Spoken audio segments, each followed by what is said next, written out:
Alright, before the start of the video, I need to clear a few things. I know I did travel in the middle of a pandemic, but there were so many procedures that really need to be considered. One, for sure, get the COVID test 48 hours prior to traveling. So the 48 hours starts when you get the result and not when you take the test. So be sure of that. I took the test on a Sunday. I got the result on a Tuesday, and I was traveling on a Thursday, so that's about 48 hours. They are very particular about making sure that the test is recent, so you can't really have an old test. Like, for example, if it's more than 48 hours, they don't really consider, so you might have to like rebook your tickets. So to avoid that, make sure that it's fairly recent. Do let the provider know that you need to do it ASAP, so you get the recent result. The other thing is to download the app called Arogya Sethu App on your phone. You just need to download it. You don't need to like register and stuff, because it does require an India number, which I didn't have. So yeah, just download it, and you need to show it at the check-in counter. The other thing that's the most important thing is to get the exemption form, as well as a couple of forms that you need to get.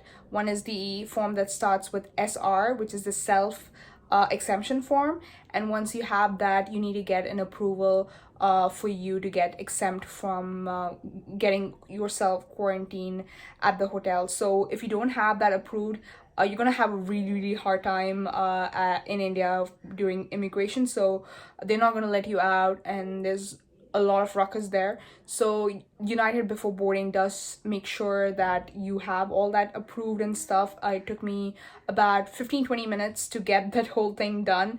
They do mark a lot of things on your boarding pass, like this OK stamp, as well as the T stamp. I don't know what those stand for, but then they do have that, and it's fairly simple. It did take a while for me to get the exemption form. I got rejected like 2-3 times for no fucking reason, but I kept trying, and then I got approved the third time. Basically, make sure that you upload the PDF of your coronavirus result, and you should be good. It does take about a day to get the whole thing approved, so plan accordingly, and get that printed as well, so that you have an easier time when you are at Delhi. So yeah, I'm done, so back to the video. So this time the check-in experience was totally different. Usually when I go check-in, it's usually a self check-in with the screens over here, and then the boarding passes just get printed out, and then you go to the counter to drop off the bags. But this time almost everything was at the check-in counter. So make sure you come a bit early. For me, I always come early, so it wasn't a big deal. But for people who are who usually come in like 2 hours or 3 hours, 2 hours especially before the flight, just make sure that you do, just to avoid a lot of confusion with regards to forms and stuff, just to clear out whatever needs to be there. They are very particular about the weight. They just allow one bag, as well as it has to be less than 50 pounds or 23 kilos, else they ask you to check them out. So make sure that you are carrying less than intended or the weight. For me, I was going to Delhi, so obviously it was a huge wait. The flight was at 7:20. I came in way earlier as usual at 3 hours prior to the flight, which is good in this case, but that also made me blow my mind out because I was really bored. Obviously traveling during a pandemic is very different from the normal time, because one, you don't really see any people. The experience that blew out of the water was the TSA. Literally took me like a minute or 5 minutes at most from the time where they check your ID to the security clearance. It was like unreal, unfreaking real. You don't even need clear or anything to even get through TSA. They do allow a big bottle of hand sanitizer, which has to be less than 16 ounces. So make sure that you carry less than that, of course, as well as I knew that I was out of touch when I realized I didn't take my laptop out of my bag into the bin. So I realized how out of touch I was with the whole traveling during pandemic. The one thing that I do constantly when I'm bored is surf through duty free like a maniac, and like I compare the prices from here to outside. Obviously duty free is a lot more expensive. A chocolate here would be way way way more expensive here than outside, like at least inflated by at least 50%. Obviously souvenirs and stuff, just my thing, and I just go over there. Again, a lot of things have changed. There weren't any samples over here for me to try out. Usually I try out a lot of perfumes just to make sure that the scent lasts longer than the whole flight, but it was all empty, and that was just really really sad. Like, I've never experienced this. There's also like a lot of makeup and everything, and people actually didn't mind me taking a lot of pictures and stuff. Usually that's the case. Like, I didn't take my tripod this time, just to avoid a lot of dirty looks by my side. But then it is very sad. One is that I always pictured airports to be bustling with people. I don't really like crowds, but then at airport it's a whole different situation.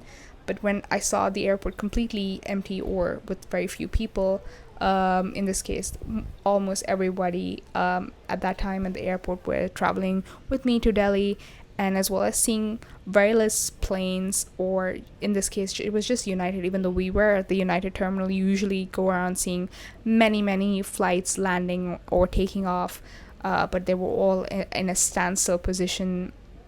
So that was really really sad for someone who traveled before COVID, and seeing the same situation here. A lot of protocols weren't really followed, surprisingly. A lot of people weren't sitting 6 feet apart, so take that with a grain of salt. But then you would also find people who did take a COVID test here, so the spread of germs is less worrying. The one thing that I always do as a ritual is to fill my bottle with water over here in the dispenser. But then this time, because of COVID, the dispenser was like out. They kind of dismantled it for that, and that was really really sad. Obviously I filled the water with a bubbler, like old school style. You just press the button and then you hold it at a weird angle for the water, so that I had water for the whole plane ride. You might be thinking, why can't I just order water in the plane or drink it from the bubbler?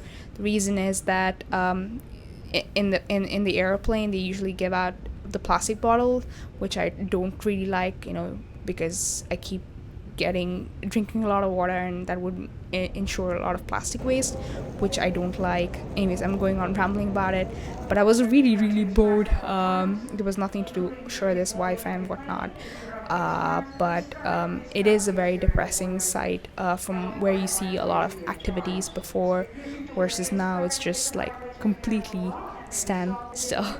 And so before boarding, they do check a few things, which at the check-in gate, if it's taking longer for you guys, they actually do it over here, making sure that you have a COVID negative test report. You also have the couple of forms that I did mention previously. One is the self declaration form that you need to get, as well as the exemption form, which needs to be approved. Only then they actually allow you into the flight. Obviously, because it was just one bag that we could take, a lot of people had like huge luggages, like huge. Obviously they do have an option to like volunteer and like check in, but obviously very few people do that. I don't really know why, and it kind of adds up the boarding time, obviously, because everyone's trying to stuff their bags on the top, as well as just get going. I believe CGPA Grey did a video on that, what's the ideal boarding time. But then even during in the middle of a pandemic, United has ways to like not do carry on or add another extra check-in for us to like board really quickly. Anyways, that's me ranting. And one thing that is also a constant is the window seat.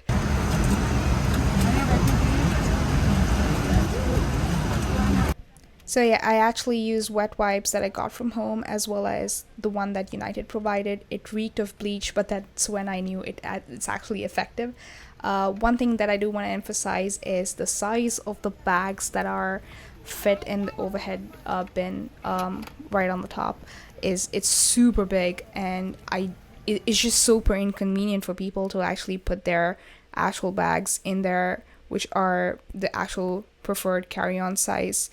It's just insane what people try to fit in. I realize that it's just one bag, but then it's super super super annoying. And United needs to do something about it. I do realize it's a pandemic and they need the business and stuff like that, but then this is just not the way to go about it. So a couple of other things that I do generally is inspect the life manual, or whatever, safety manual, sorry about that, of a flight. Although I like reading the cartoons and it's really colorful, it actually makes me really anxious that something's gonna happen. So yeah, I just do read it, as well as I do have a couple of things in there, which is my charger, so I get a charge during the flight, as well as they did provide blankets. They didn't provide pillow for me, but it's upon request you do get them. But if not, it's fine, because the seat already has the cushion for your head, so I generally use that. But yeah, so the window seat that I got was kind of awkward. It's kind of in the middle, so it wasn't like super super next to me. Also, the in-flight entertainment was really really average, at best. There were some movies, some old ones, some TV shows. So I mean, you could pass your time for like 17 hours, but it wasn't super great. They didn't have a lot of movies, and they also had like really great, like The Wolf of Wall Street. I added this specifically because GameStop and AMC and whatnot. One thing that did surprise me was United providing earbuds. That is very very surprising, because they usually charge money for it, and I actually brought in the earbuds from home.